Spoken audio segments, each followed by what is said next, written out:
Frank, you're up here too. Don't be shy now, brother. Before we begin, I'm going to have members of the cabinet introduce themselves. Start with you, Jamie, and pass the mic all the way down to Stephanie at the end. You got it. Hi, folks. My name is Jamie DeRosa, and I'm the Director of Capital Projects for the City of Cleveland. We handle the major roadway constructions and construction projects at parks and recreation centers and public facilities. Good evening. My name is Alex Nichols. I'm the new Parks and Recreation Director for the City of Cleveland. This is my 4th week on the job. I'm having a blast and really enjoying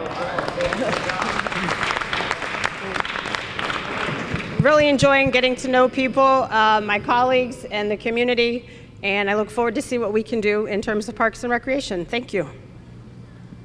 My name is Bonnie Tewan. I'm the Chief Operating Officer for the City of Cleveland. Underneath operations, we have MOCAP, Parks and Rec, Public Works, Utilities, Sustainability as well. Did I miss anything? Pretty good. I think that's all I do.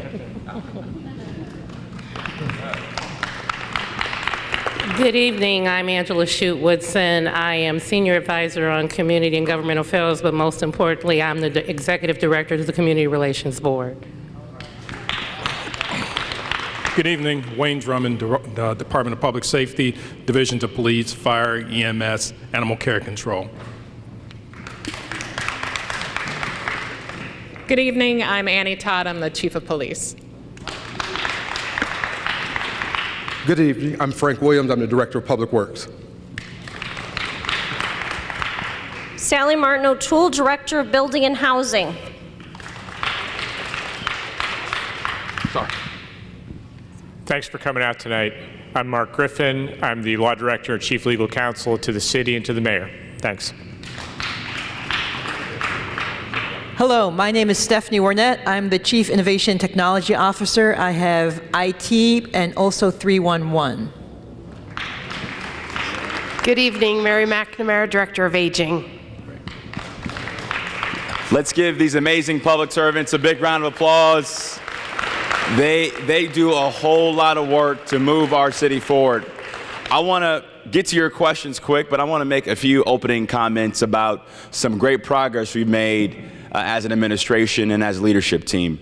First and foremost, as I've often said in every town hall I've had as mayor, that public safety is my #1 priority as the mayor of this great city. And as many of you know, we inherited a whole lot of challenges in public safety when we took office nearly 3 years ago.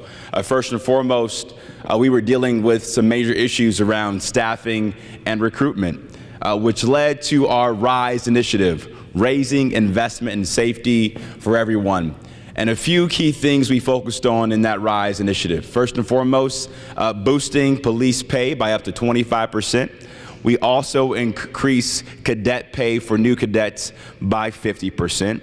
And we offered new incentives. We can clap for that. Investing in our police department. In addition to that, we have a brand new signing bonus for new cadets. We actually increased the age for folks to join the police department because I had a lot of veterans who wanted to join our safety forces. We also have a fast track promotion as well too for folks who have a college degree to join the ranks of our police department. And because of these investments, not only have we invested in the people side, we've also invested in the technology side. So we have more license plate readers across our city. We've expanded ShotSpotter across the city, and that's also saved lives in terms of violent crime all across the community. We also created the city's first ever crime gun intelligence center. So we're working with the U.S. Attorney, the ATF, state, local, federal law enforcement to curb the flow of illegal guns in our city. Because of those investments, 2 important progress points I want to talk about. First and foremost, while 1 homicide is way too many in our city, we've seen material progress in the reduction of homicides in Cleveland, a nearly 30% reduction in homicides year to date. Our homicide solve rate is nearly 70% as well too, because we're getting more technology from ShotSpotter and our Crime Gun Intelligence Center to curb down on the illegal flow of guns, but also do a better job of solving these homicide cases in our city. Now, I know we've been seeing some of these street takeovers this summer and this fall. And I've been frankly frustrated and aggravated by these street takeovers because many of these folks don't live in Cleveland. They're coming from Akron and Cincinnati and Sandusky, preying on our streets. And so when we got word of this issue, I instructed Chief Todd to create our own internal street takeover task force. We have detectives across all 5 police districts with our gang unit and NICE unit, working with federal law enforcement and the state Ohio Highway Patrol. We've already made significant arrests in just 2 weeks in terms of holding those accountable for those street takeovers. And we've also coordinated with our local prosecutor and the county prosecutor to hold the full weight of the law on those folks preying on our streets with those street takeovers. Now, one of the other biggest complaints we've heard knocking on doors this summer and this fall is we need more speed tables. Isn't that right? Yeah. Too many folks speeding on our streets. Well, because of the great work of Public Works, Traffic and Engineering, and Callie Mearsman in my office, we have finally installed the first 100 speed tables across all 17 wards across the city, with more work to do, working with City Council and our leadership team at City Hall. The other thing I want to talk about is what we've done to modernize City Hall.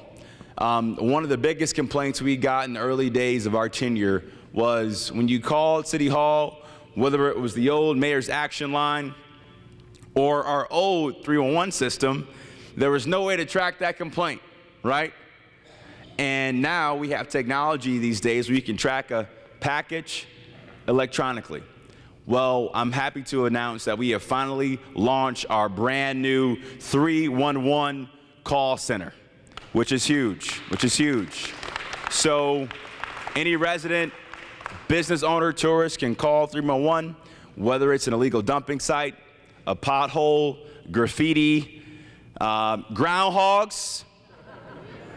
Call 311, put your information in, you'll get a ticket, you can track that complaint. You've probably seen advertisements across the city. It's so important that you spread the word about 311. We've also made some minor tweaks in terms of how we do business at City Hall. Things like DocuSign, so we can get our contracts out faster and get money on the street faster. We've increased our internal communication sharing internally so that our employees can work better together as well too. And I know the team will have other updates around our modern and responsive City Hall efforts internally as well. The other thing I want to just mention is the work that this community did working with our great Council President, Blaine Griffin. Blaine, stand up and say hello to the audience if you can. Thank you, Council President, for being here. We appreciate it so much. We were faced with a major crisis in this community with the potential closing of the Huntington Buckeye branch. Last year, I believe, the local president of Huntington came to my office and talked about them potentially closing that bank branch. And we know many of the residents in this neighborhood rely on that bank branch.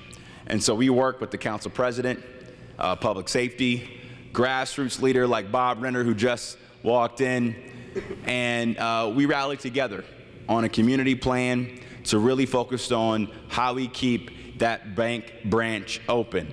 And I'm happy to announce that Huntington has agreed to keep that bank branch open because of your activism and your work. So I know that you have a lot of questions. We'll hit on a lot of topics, but I wanted to start with those important progress updates in terms of all the hard work we've been doing on your behalf as the great residents of our great city. So with that being said, we'll open up the floor for questions.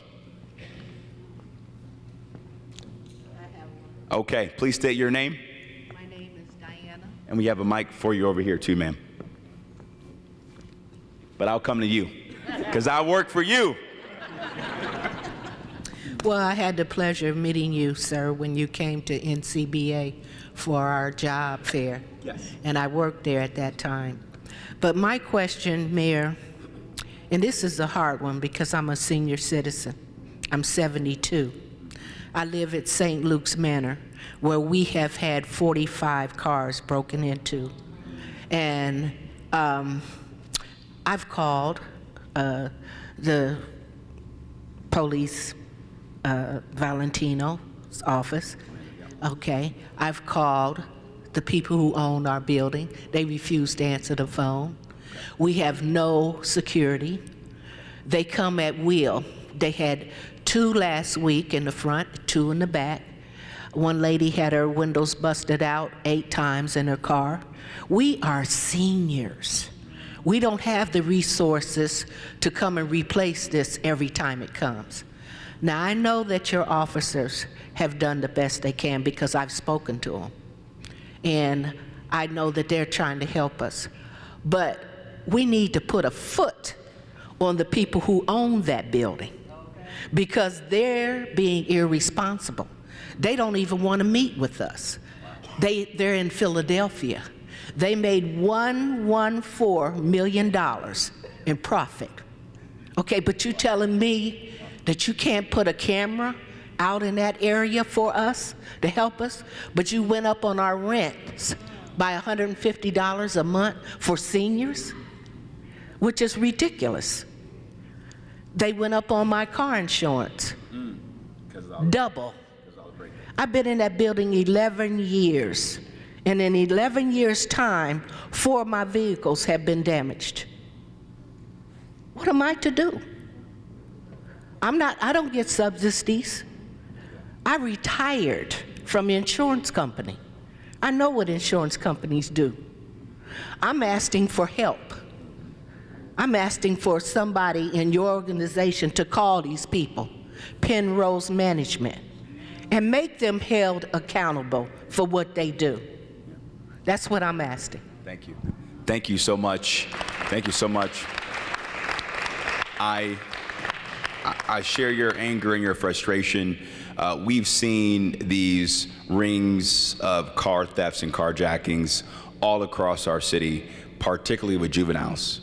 And I know that Chief Todd can talk about our efforts to curb some of this, but first and foremost, we have begun to have kind of a watch list of these rings with our local prosecutor and the county prosecutor to ensure that the judges support us to hold these folks accountable that are doing this. Secondly, we can only do so much in terms of private property. That's why we've encouraged apartment owners and the owners of private parking garages to have cameras and to have private security to support local public law enforcement around carjackings that we see. Because our resources, unfortunately, are finite. But our detectives have worked really hard to identify the data and intelligence that we know we can identify the perpetrators of those carjackings that we see. And I want to have Chief Todd talk about our law enforcement efforts around carjackings, and then I want to have Director O'Toole talk about residents first and what we're doing to curb on the flow of these out-of-state predatory and in some cases racist investors who've been preying on our neighborhoods with these out-of-state properties and these out-of-state LLC owners. So Chief Todd and then Director O'Toole. Okay, I'm going to see if this one works. Okay, got I'm it. just checking. Can everyone hear me okay? Okay. So we have been working on these car break-ins. What we found in law enforcement, a lot of times these are groups of juveniles. They're hitting various neighborhoods throughout the city in these parking lots. They're using tools to quickly break into these vehicles, and they're breaking the windows, going through the vehicles. They're in and out in no time. And we have been successful with making several arrests and identifying core groups that are responsible for numerous break-ins throughout the city. I know that you said you spoke with Commander Valentino. Okay. Well, I will make sure he follows up with the apartment complex itself. It might be beneficial to have a meeting with the residents there and see if we can reach out to the property owners on our behalf as well, at least to voice the concerns. The only other question I have is the lighting beneficial as well? Because I know lighting and cameras are the two big hot points.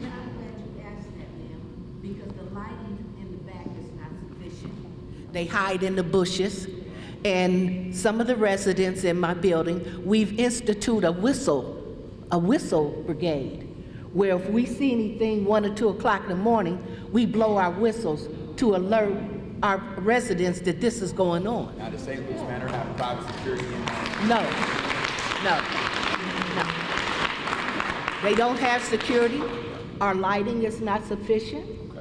And the other night I thwarted another break-in. I blew the whistle loud and I said, "The police is coming for you right now." And I blew the whistle real loud. We need to hire her. And you know what happened? They took off running. But I still called to let the police know. Absolutely. Yes, thank you for that, because that's important to call even because it gets tracked in our system. So then we can see, our data will reflect where the problems are happening. So even if you're not sure that there was a break-in, please always call. But I'll talk with the commander and we'll have him work with the residents there and see, at least for a first step, if we can get some conversations with the management. Director O'Toole, and then we'll get to the next question. Sure, I did want to touch on residents first.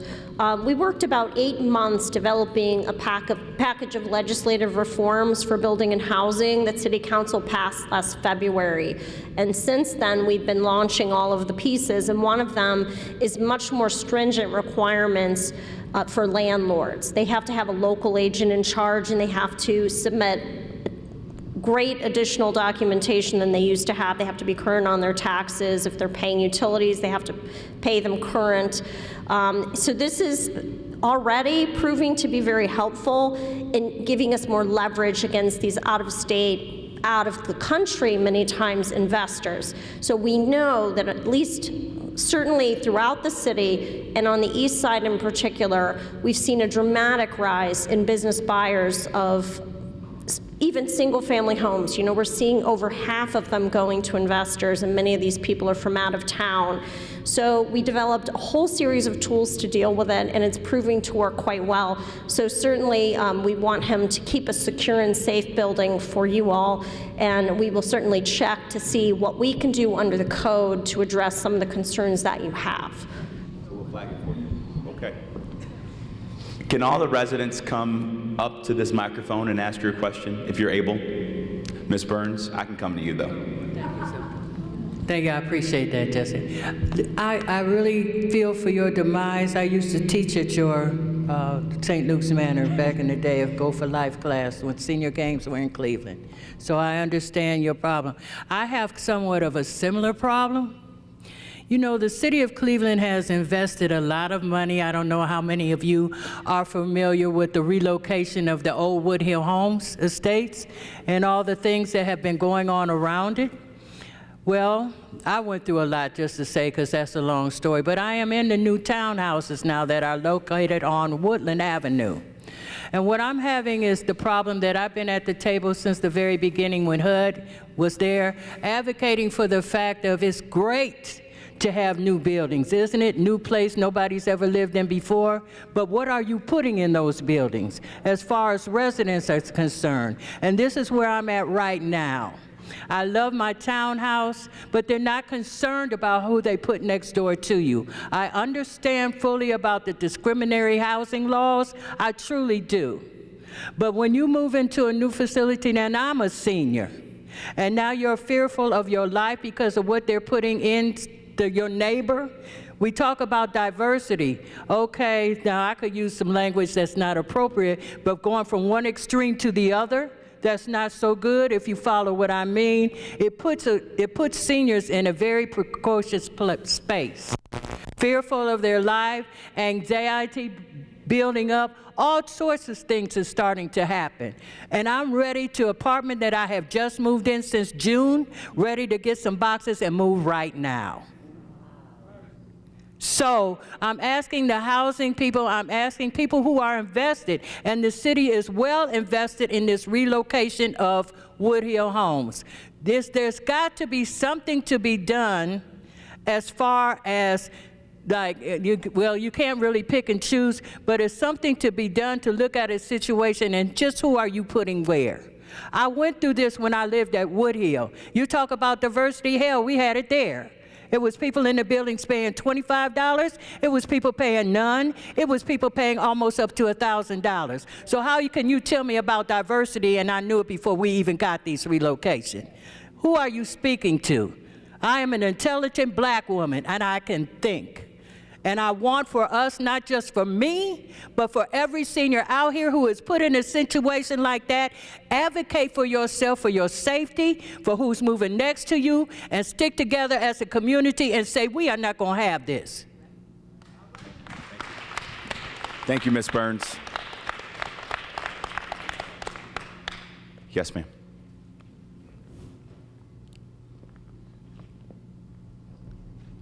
Thank you for being here. My name is Kathy. I'm a Larchmere resident, and I'm glad we've started on this talk of housing and the absentee landlords. I have lived next to the residents at Shaker Square for 11 years, going on my 12th year, and it has been a nightmare. I took a walk probably a month ago, and there was a dead rat bloated, like within 3 steps of my house. They leave the dumpsters out empty for days on end in front of my house, which they're not supposed to do. I have gone to try and find management. There isn't any. They have a very dear old man who is often left alone to deal with all of those dumpsters, and their carts don't work, so that's where they have to stay. I've gone through 2 deaths where I've had family from out of town on my front porch, and all we can smell is stench. I've gone through my wedding, and guess what was in front of my house? All those dumpsters. There's like 3 or 4 of them, and they're broken down. I took a walk with my new husband the other day, and they're, you know, all the facades that are falling down on Mayfield, they have one too. They've got a whole section where all the framing around the windows is down on the ground. And that was a shock to me as well. The whole place is crumbling down. I've had neighbors come and tell me who live there, they don't know what they're doing. And I know that they tried to do a shell game and go to the Supreme Court and were told to come back here. So I just want to know what's being done at this point. I'm going to have Sally and our law director chime in on those legal efforts about those 2 properties you mentioned specifically. Sally and then Mark. Thank you. Thank you. We are quite well aware of the troubled buildings along Shaker Square. We've been working very closely with the Morelands Group, a group of tenant organizers, some of them in this room, to address these conditions, and we have been meeting at least monthly, sometimes twice a month on these issues. We also have some legal receivership actions in the corridor. We also know that there's 22 buildings that are currently in foreclosure with the Mendel Steiner properties, so we've been working as a team on that. And if Director or Chief Griffin would like to comment. Here, we'll let you have a seat. Thank you, Director Martin O'Toole. I am a 3rd-generation Shaker Square resident. I live in the city of Cleveland on Shaker Boulevard. When I love Shaker Square. When I was in high school, I delivered newspapers on North Moreland. And right now, it is in a situation that we need to do better with.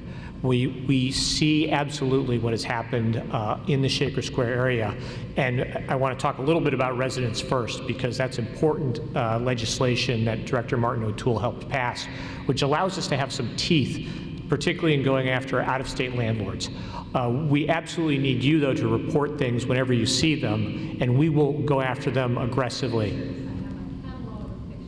Great. I want to talk a little bit about receiverships also, because we've brought aggressive receivership actions. And a receivership action is when the city takes control of property away from the landlords, because they clearly are not able to manage them as well. And I want to thank Council President Griffin and Councilwoman Gray, because particularly with the Chetrit properties, they were very important in helping to drive this along with Mayor Bibb. So one of the things that we are trying to do is to at least put the fear into these landlords. So one of the things that we've seen in the Chetrit properties is we haven't gotten control yet, but it's forced them to make the changes that they have to make.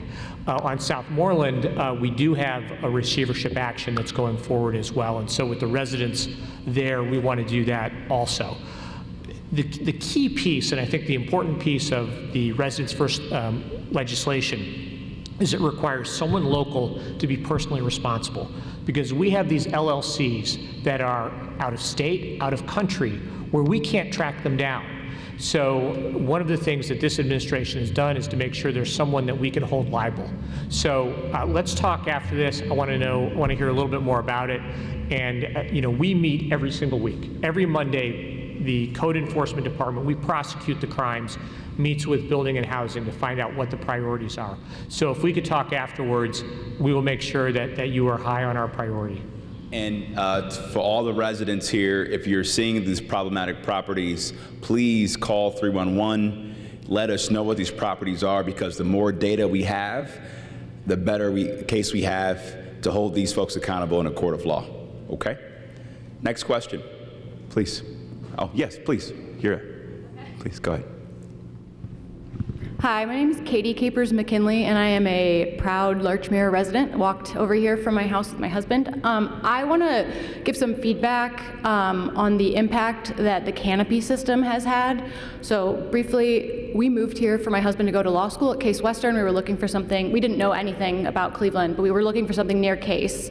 I work remotely 100% of the time. Because of Spectrum Internet, we were going to have to leave the city of Cleveland, because I, for so many days, was out of internet access. I had no internet access. I couldn't do my job, and I would have lost my job.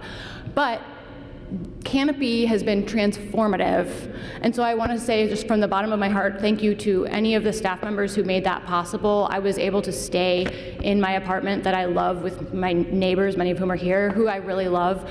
So thank you so much for solving this massive problem, because I looked into other internet options, and the next one that was available to me before Canopy came along was going to be $1,000 a month for a satellite. Literally the only available provider was Spectrum. So Mayor, I just want to say thank you, because we would have had to leave Larchmere if we hadn't had that change. So thank you so much for that. So thank you. I want to just give a round of applause for making that. I do have one thing I wanted to put on your radar. So I absolutely love this neighborhood. One thing that has made me scared, I made multiple 911 calls a couple of months ago right outside this building when I saw someone chasing someone else in a car. And both times, 911 hung up on me. So again, I love this neighborhood. I was so excited to be able to stay here. It just makes me worried primarily about the person that was getting chased by the car. I mean, I was far out of the way. But I do want you to know that has happened multiple times. So if someone could look into that, I would appreciate it. Thanks for bringing that to our attention. Thank you. We really appreciate it. Chief Todd, do you want to talk about dispatch 911 and the protocols there so residents know? So for those who know, our dispatch center is answered initially by another agency and then transferred into our system. So I'd like to hear more from you about when you called. I didn't say, okay, when you called afterwards, if we can follow up. So if there's an issue with the response you're getting from a 911 caller, please don't think it's the end of it. Let me know so I can look into it and follow up on that, because it's important that our residents can reach the police. So if there's an issue, please let me know. I know that we've run into issues with recordings, things like that. please let me know if there's an issue so we can follow up with you. But I'll talk with you afterwards. If I can, hello? Can you guys hear me? Okay, there it is. Thanks. Thanks, Chief Todd. That's a great explanation. She explained the 911 system here in the city of Cleveland. And if you're aware as well, just for a bit of information and clarification as well, if you make a 911 call anywhere in the county, and in particular here in Cleveland, it's going to go to the county 911 system, who answers the call, as Chief Todd just articulated. Once it goes there, then it's transferred. That's 911. Then it's transferred to the City of Cleveland Dispatch Center, and then those particular calls are sent to our officers or EMS or fire, whatever the case might be. So it's important to understand that. Also, just for educational purposes as well, you can also call, if you're not able to call 911, you have the time, you can also call our non-emergency numbers, which is 216-621-1234, and it goes directly to our City of Cleveland Dispatch Center as well, just for clarification purposes as well. As Chief Todd stated, we like to know if there's issues with our dispatch center, if calls are being dropped, if they're not being responded to, so we can take a look at it and find out what's going on. So thank you for that call, for the information. Okay, ma'am, you're up. Hi. Thank you very much. I just wanted to ask about these wooden electric poles. They're all over the east side that are falling down. One almost hit my daughter a couple of years ago. It fell right in front of her, like 2 inches away from her, you know. And if you just look on this street, like on MLK, there's who's responsible? Because when I call the illuminating company, they say, well, the city owns the poles. When the city comes out, they say we don't own that pole. And then there's one other question. I just wanted to know, when will they start the work on Arthur Woods Park? It was supposed to start in September. All right, so for those two questions, Marty Keene's going to talk about the wooden poles, and then Jamie DeRosa from MoCap's going to talk about Arthur Woods Park. Director? Thank you, Mayor. Marty Keene, Director of Public Utilities. So there are a lot of wooden poles in this town. Some of them do belong to CPP. So if it's a street light only, it's a CPP pole. Some neighborhoods have both CPP and First Energy. So if you call or let me know, then I'll make sure that we dispatch. A lot of reasons they fall is because people hit them, unfortunately. We average about 5 a weekend, which typically results in power outages on a beautiful day like this. But that's the primary reason that the wood poles fail, is because of vehicular traffic and accidents. Can we get your If I get your address, I'll take care of it. Great. Thank you. Jamie? So your second question was about Arthur Woods Park. We're really happy about the funding for it. First of all, it came from St. Luke's Foundation, Council President, City of Cleveland, and also the Cleveland Guardians Charities. And we just had a pre-construction meeting last week.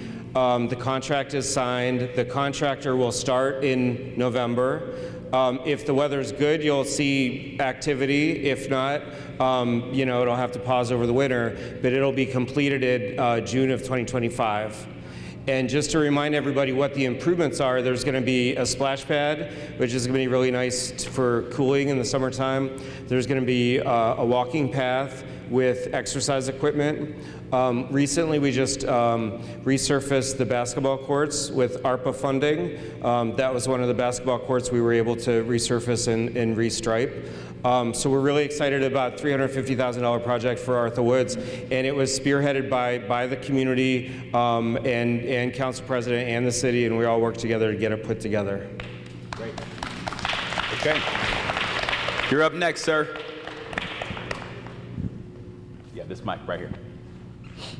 Okay, your mayor. Speak up into the mic for me, brother. Okay. Yeah. All right, I said, your mayor. Yes, sir. Okay, all right. I've got a peeve with this neighborhood. It's just coincidental that you had your meeting here, but I pass through Larchmere, let's say 3 times at least a week. Okay, I'm a senior retiree. Okay, and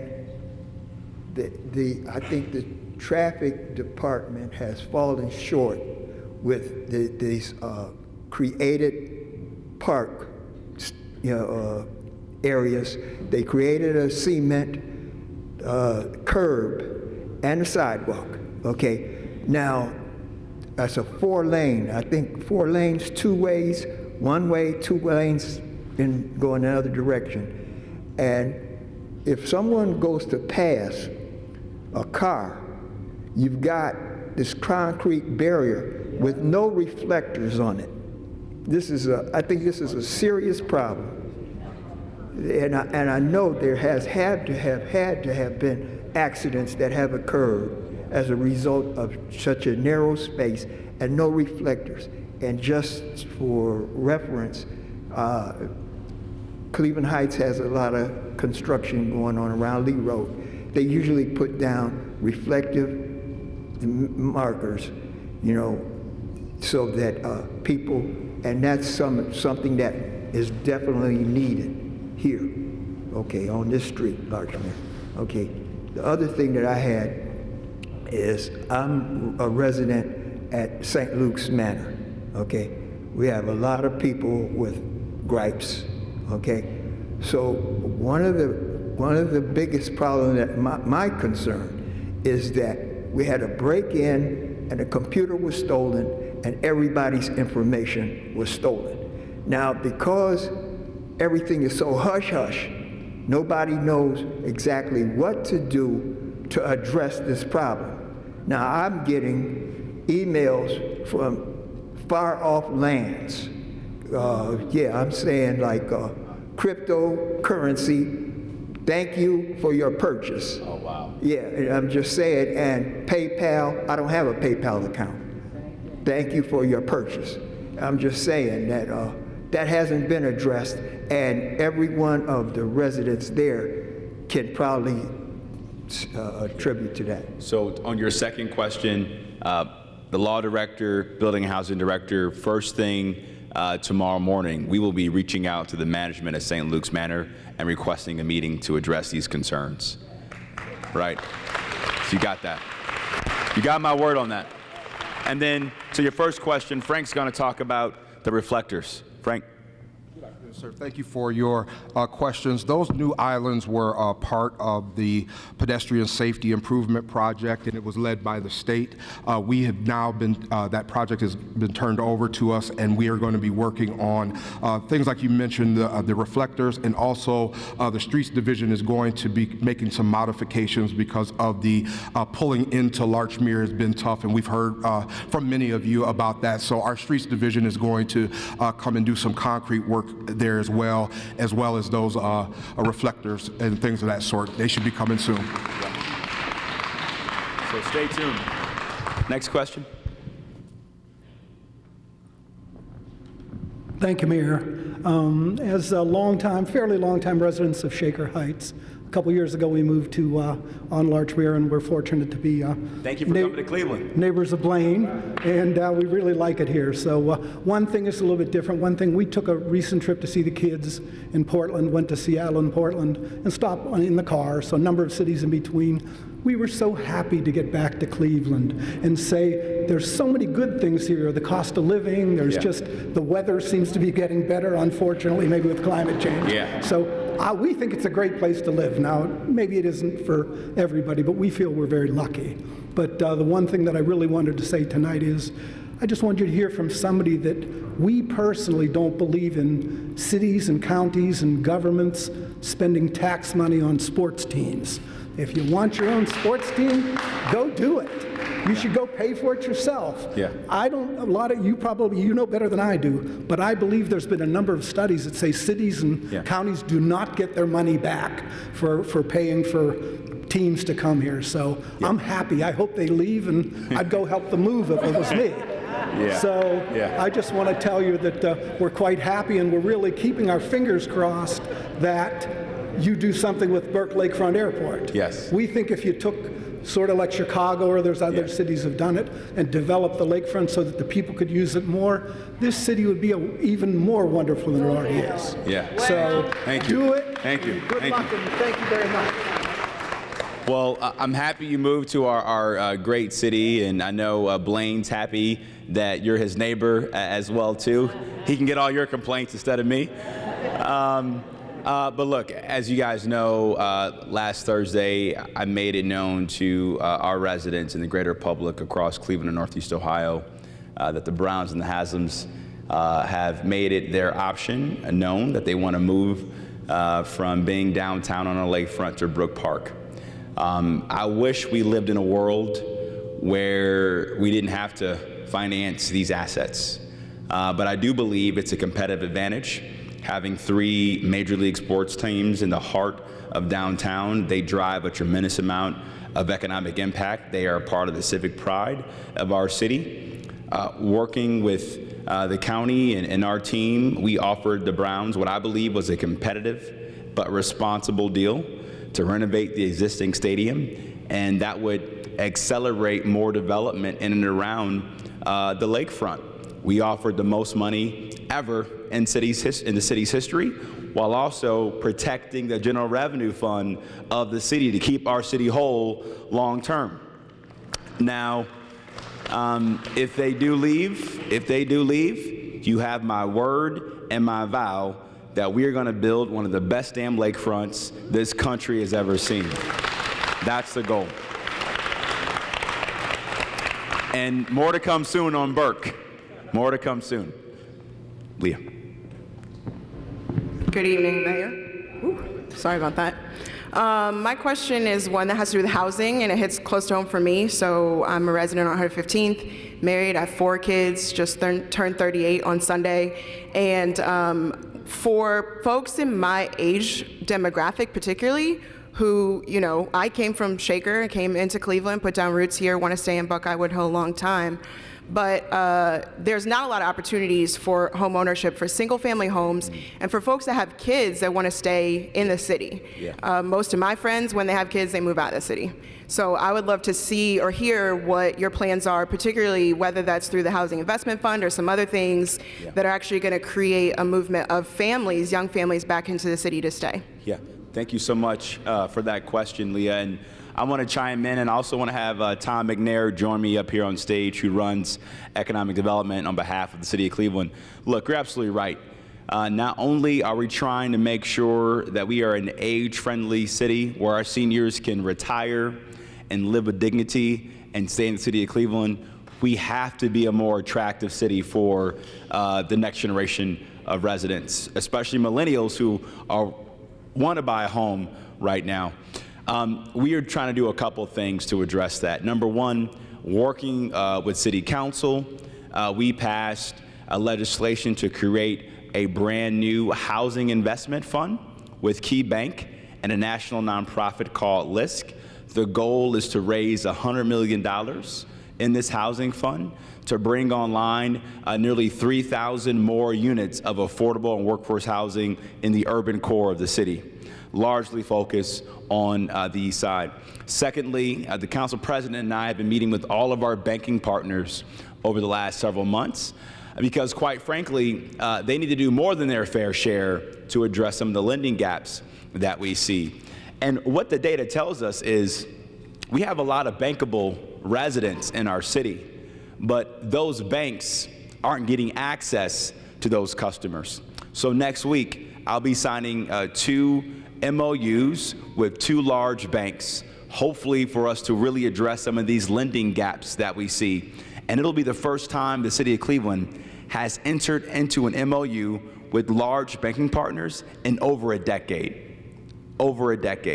So the key question is, how do we tie the city's housing strategy with our local banking partners' community reinvestment strategy so it's a win-win for the banks and a win-win for our residents? The other thing we're exploring with great organizations like Habitat for Humanity is more modular housing in Cleveland. We have a lot of vacant property, as y'all know, east side to west side. How do we prioritize that vacant property and build quick, affordable, modular housing in our city for our seniors and younger homeowners who want to come back to the urban core? Tom, anything you want to add to that? No? Okay, I guess I did okay. Thanks, Tom. Appreciate it. You're up next. Hello, good evening. Yes. Good evening, everybody. I'm Kana Riley. I've been in the ward all my life.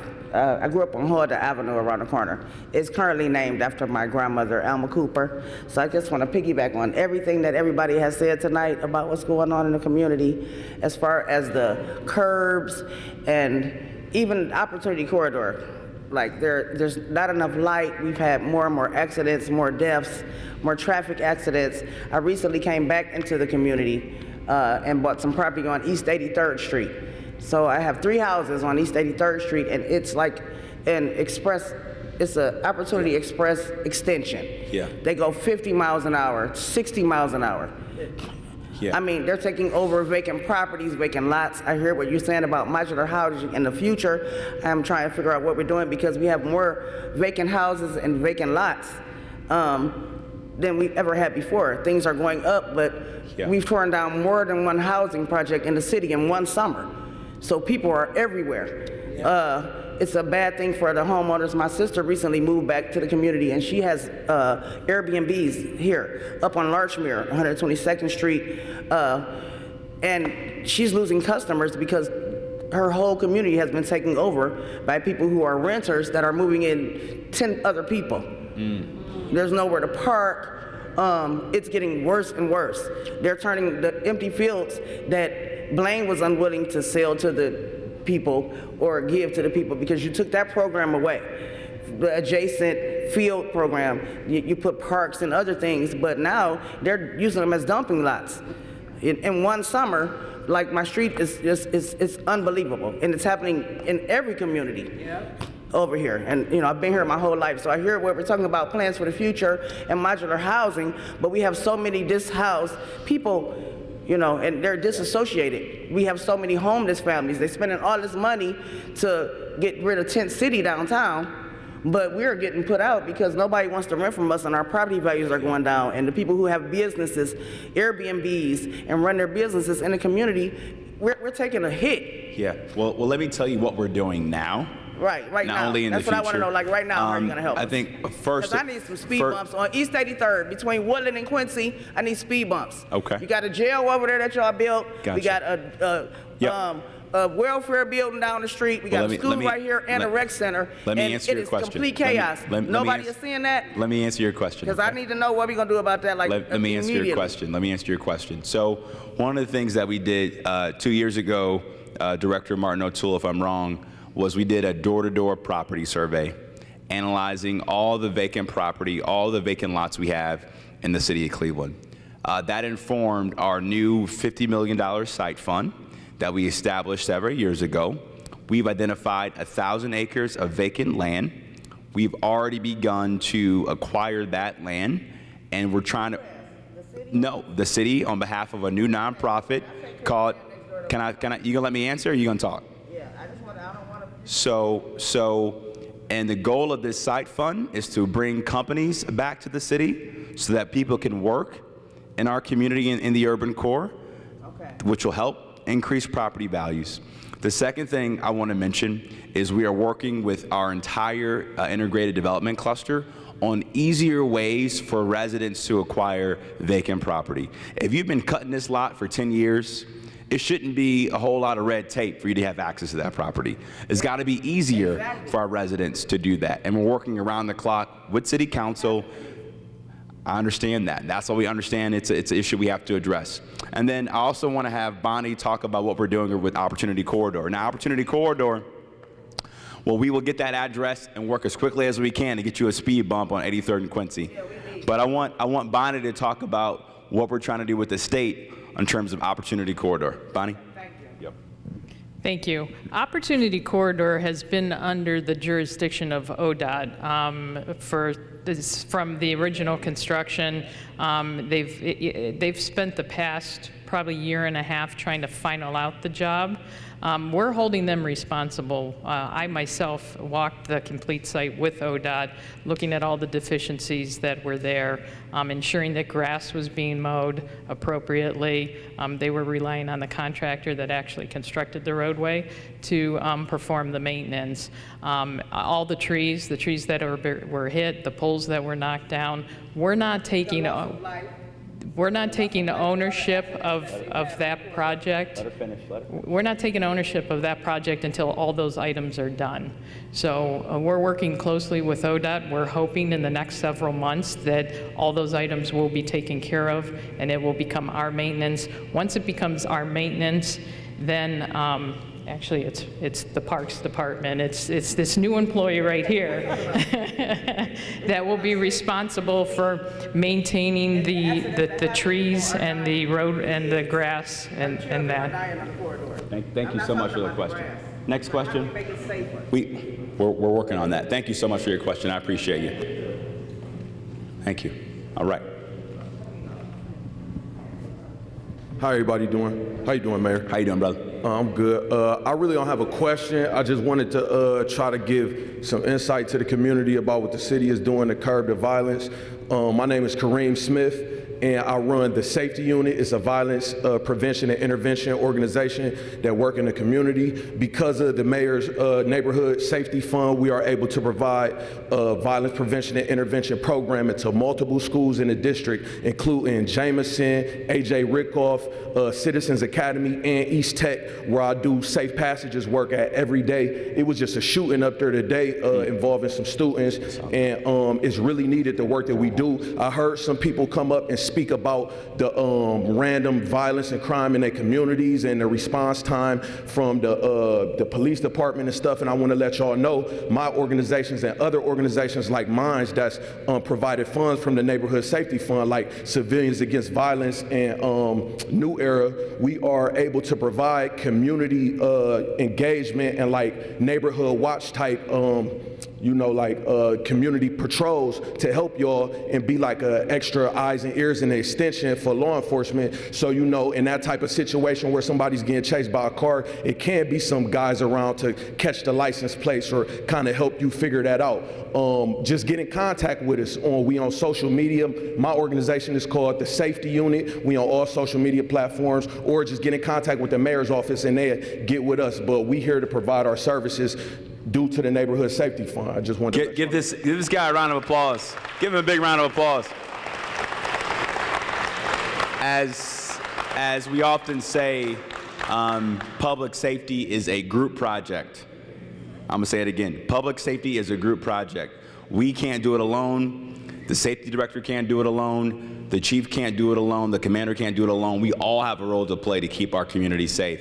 That's why I'm so excited about the first ever safety endowment fund we've created using $10 million we got from President Joe Biden through the American Rescue Plan, putting that money to work, and grassroots organizations on the streets, on the blocks that can help us curb down on violent crime. And I believe it's a big reason why we've seen a major reduction in violent crime in the city this year. So congratulations to your hard work. We appreciate you, brother. And I want to say it is a lot of crime in the city, and the police doing the best they can, but I want to let y'all know, me and my organization, we do have a small army of men and women who's responsible and willing to give the manpower and provide our services to y'all to promote safety. Thank you, sir. This will be our final question. Come on up. You gonna close us out? Oh, I feel so special now. Thank you. Well, you are special. Hi, everyone. My name is Shanoa Miller. I'm the Government Affairs Manager at Digital C. I just wanted to reflect on a comment that was made earlier about Canopy, about our internet service, and I just also want to highlight the investment from the City of Cleveland, from Mayor Bibb, and also from City Council, and that $20 million investment to connect the entire City of Cleveland with affordable, high-speed internet. One of the questions that I had for you, and of course your cabinet, was the investment on local mom-and-pop shops within the City of Cleveland. I personally hail from the Glenville neighborhood, a rich cultural neighborhood.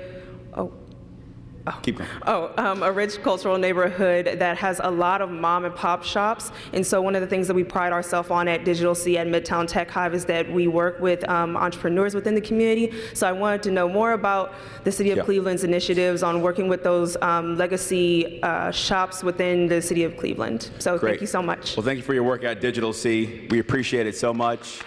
For a quick reminder to folks, because of the great leadership we have with Council President Blaine Griffin and Councilman Brian Casey, we passed $20 million of legislation, again, because of the American Rescue Plan, to invest in Digital C, which is providing affordable, high-speed internet to Clevelanders, right?